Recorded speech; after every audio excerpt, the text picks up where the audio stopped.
संस्कृतेन संभाषणं कुरु, जीवनस्य परिवर्तनं कुरु। नमस्कार दोस्तों, परमात्मा की कृपा से आप सभी कुशल मंगल होंगे ऐसी मैं कामना करता हूँ और समय का सदुपयोग करते हुए आप संस्कृत पढ़ रहे होंगे, संस्कृत में बात करना सीख रहे होंगे। आज मैं आप सभी के लिए विषय लेकर आया हूँ अद्य श्वः परश्वः प्रपरश्वः। अद्य ह्यः परह्यः प्रपरह्यः। अद्य का अर्थ होता है आज, श्वः का अर्थ होता है कल, परश्वः का अर्थ होता है परसों, प्रपरश्वः का अर्थ होता है नरसों। श्वः परश्वः प्रपरश्वः का अर्थ आने वाले दिनों में होता है, कल परसों नरसों आने वाले। इसके बाद ह्यः परह्यः प्रपरह्यः, कल परसों नरसों, इनका अर्थ बीते हुए दिनों में होता है। एक विशेष बात आप सभी के लिए बताना चाहता हूँ, जो ह्यः शब्द होता है उसमें अधिकतर लोग समझ नहीं पाते या बोल नहीं पाते, उनके लिए मैं बता रहा हूँ वह शब्द किस प्रकार बनता है। ये आधा हा बनता है, उसके पश्चात यह या जुड़ता है इसमें, तो यह शब्द बन जाता है ह्यः। ठीक है, और इसके साथ साथ मैं आप सभी के लिए पढ़ाता हूँ आज इदानीम। इदानीम का अर्थ होता है इस समय।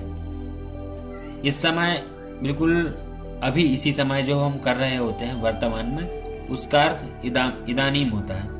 इदानीम के ही कुछ पर्यायवाची शब्द होते हैं, अधुना, सांप्रतम, संप्रति।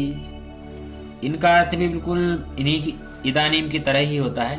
इनका प्रयोग भी हम इसके साथ कर सकते हैं, इसी की तरह हम इनका प्रयोग कर सकते हैं। तो आइए इनके मैं आप सभी के लिए वाक्य बताता हूं किस प्रकार बोले। जैसे कि अद्य शनिवासरः, आज शनिवार है।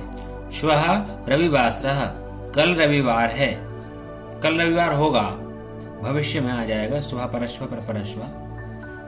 परसों सोमवार, परश्वः सोमवासरः, प्रपरश्वः मंगलवासरः, नरसों मंगलवार। इसके पश्चात अद्य शनिवासरः, ह्यः शुक्रवासरः, परह्यः गुरुवासरः, परसों गुरुवार था, प्रपरह्यः बुधवासरः।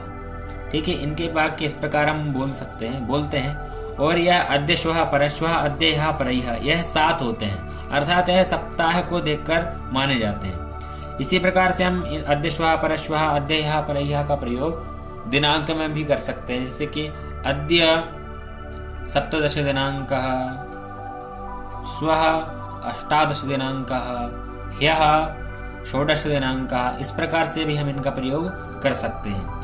तिथि में कर सकते हैं, जैसे कि अद्य दशमी तिथि, श्वः एकादशी तिथि। और हम जैसे कोई कार्य कर रहे हैं, जैसे कि अद्य अहम् एतत् पाठयामि, श्वः अन्यत् किमपि पाठयिष्यामि, ह्यः अहम् सप्तमी विभक्तिं पाठितवान् ह्यः। इस प्रकार से हम प्रयोग करते हैं इनका। अब मैं आप सभी के लिए इदानीम शब्द बताता हूँ। इदानीम अहम् पाठयामि, इस समय मैं पढ़ा रहा हूँ। अधुना अहम् पाठयामि, सांप्रतम अहम् पाठयामि, संप्रति अहम् पाठयामि। यदि हम इस प्रकार से भी बोलें तो कोई परेशानी नहीं है। यह अधुना, सांप्रतम, संप्रति भाषा के चमत्कार के लिए इनका प्रयोग किया जाता है। यदि हम इनको बोलेंगे तो बहुत अच्छा लगेगा। इस प्रकार से अगर आपको एक ही शब्द बोलना है तो आप उसकी आदत बना सकते हैं, इदानीम, अधुना, सांप्रतम, जो आपको अच्छा लगे। और अद्य शनिवासरः, श्वः रविवासरः, इनका हम प्रश्न किस प्रकार पूछें, जैसे कि अद्य कः वासरः, आज कौन सा वार है। रविवासरः, कदा, रविवार कब है। कदा का अर्थ कब होता है, यह मैं पिछली वीडियो में बता चुका हूं। कदा का प्रयोग इस प्रकार कर सकते हैं, कदा शनिवासरः, कदा गुरुवासरः। इस प्रकार से हम इनका प्रयोग करें। और कदा का प्रयोग वहां पर भी होता है, जैसे कि